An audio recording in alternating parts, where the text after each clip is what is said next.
Assalamualaikum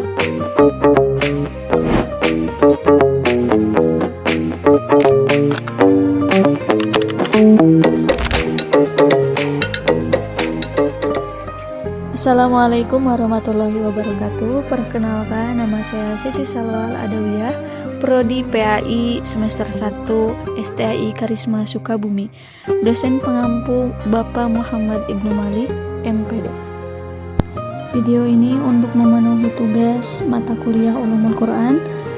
Saya memilih materi Makkiyah dan Madaniyah. Sepertinya teman-teman sudah tidak asing ya dengan nama Makkiyah dan Madaniyah ini. Namun, teman-teman belum memahaminya lebih dalam. Apa itu Makkiyah dan apa itu Madaniyah? Nah, di sini terdapat latar belakang dari Makkiyah dan Madaniyah. Al-Quran tidak diturunkan sekaligus, melainkan secara berangsur-angsur selama 23 tahun. Nah, proses penurunan Al-Quran ini terbagi menjadi dua bagian. Yang pertama, periode Mekah selama 13 tahun, dan yang kedua, periode Madinah selama 10 tahun. Ayat yang turun di periode Mekah ini ayat yang menjelaskan akidah, tauhid, orang-orang terdahulu, dan lain-lain. Nah, di fase ini juga Nabi Muhammad SAW fokus berdakwah untuk menanamkan fondasi akidah dan tauhid di tengah masyarakat Arab yang menentang Islam.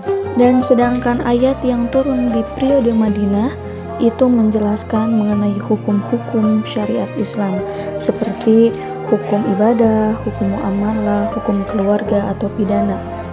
Ada juga pengertian Makkiyah dan Madaniyah. Makkiyah adalah ayat atau surat Al-Quran yang diturunkan sebelum hijrahnya Nabi Muhammad SAW. Dan sedangkan ayat Madaniyah adalah ayat atau surat Al-Quran yang diturunkan setelah hijrahnya Nabi Muhammad SAW. Terkadang banyak orang-orang yang keliru dalam pengertian Makkiyah dan Madaniyah ini.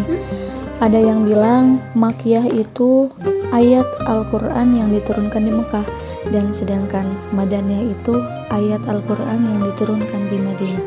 Nah, di sini ada beberapa teori yang mengenai Makkiyah dan Madaniyah. Yang pertama, teori makan an-nuzul atau tempat turunnya Al-Quran. Dan yang kedua, ada teori zaman wan nuzul atau waktu turunnya Al-Quran. Dan yang ketiga, ada mukatabin fi an-nuzul, yang artinya ayat yang dituju. Dari ketiga teori ini, para ulama menyepakati teori zaman wan nuzul karena mencakup keseluruhan ayat atau surat Al-Quran sehingga dapat dijadikan ketentuan dan rujukan yang memadai.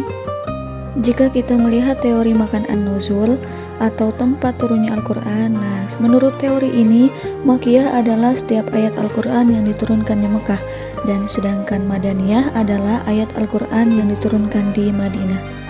Namun pada kenyataannya ada beberapa ayat Al-Quran yang tidak diturunkan di wilayah Mekah ataupun Madinah, melainkan di Tabuk. Contoh Quran Surat At-Taubah ayat 42. Lalu ada juga teori yang ketiga, yaitu mukatabin fi an-nuzul atau ayat yang dituju.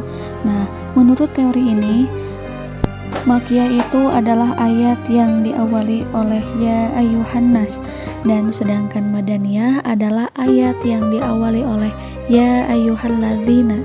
Nah, tetapi itu juga ada beberapa ayat yang dimulai dengan panggilan ya ayyuhalladzina, namun ayat itu bukan tergolong Madaniyah, melainkan Makkiyah. Di sini juga ada dasar penetapan Makkiyah dan Madaniyah. Nah, terdapat dua cara. Yang pertama, cara Asimai An-Naqli, dan yang kedua, cara Al-Qiyasi Al-Ijtihadi. Cara Simai An-Naqli ini adalah pengetahuan ayat dan surat Makkiyah dan Madaniyah yang diperoleh berdasarkan riwayat. Dan sedangkan Al-Qiyasi Al-Ijtihadi terbagi dua cara lagi. Yang pertama, dasar Aglabiyah, yang kedua dasar Tabi'iyah. Aglabiyah ini melihat dari suatu surat, bila mayoritas ayat-ayatnya adalah Makkiyah, maka surat tersebut adalah Makkiyah, dan juga sebaliknya jika Madaniyah. Lalu dasar Tabi'iyah itu adalah suatu surat bila didahului dengan ayat-ayat yang turun sebelum hijrah, maka itu Makkiyah, dan sebaliknya juga jika Madaniyah. Selanjutnya ada macam-macam surat Makkiyah dan Madaniyah. Ada terbagi 4 bagian. Yang pertama surah Makkiyah murni, yang kedua surat Madaniyah murni, yang ketiga surat Makkiyah yang berisi ayat Madaniyah, dan yang keempat surah Madaniyah yang berisi ayat Makkiyah. Terima kasih yang telah menonton video ini dari awal sampai akhir. Semoga bermanfaat. Mohon maaf jika ada kesalahan kata atau dalam penyampaiannya. Wassalamualaikum warahmatullahi wabarakatuh.